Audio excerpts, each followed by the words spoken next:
How to delete Candy Crush account. Open the Candy Crush Saga app on your phone. And now tap on the gear icon at bottom left corner to open settings.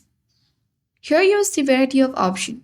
Simply select the account or the person like icon at bottom right corner with an X. Select that. And here you will see the guide to delete your player account. Here is the step to delete your account for mobile user as well as for desktop users. You can go through it and delete your account. So simply here you can see delete my account button. Tap on it. And here you need to make sure that it's correct. And then tap delete my account button.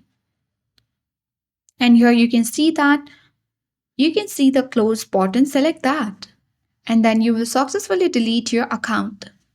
And that is how we can easily delete Candy Crush Saga account. I hope this guide worked, and if you are new to our channel, hit the like button and subscribe.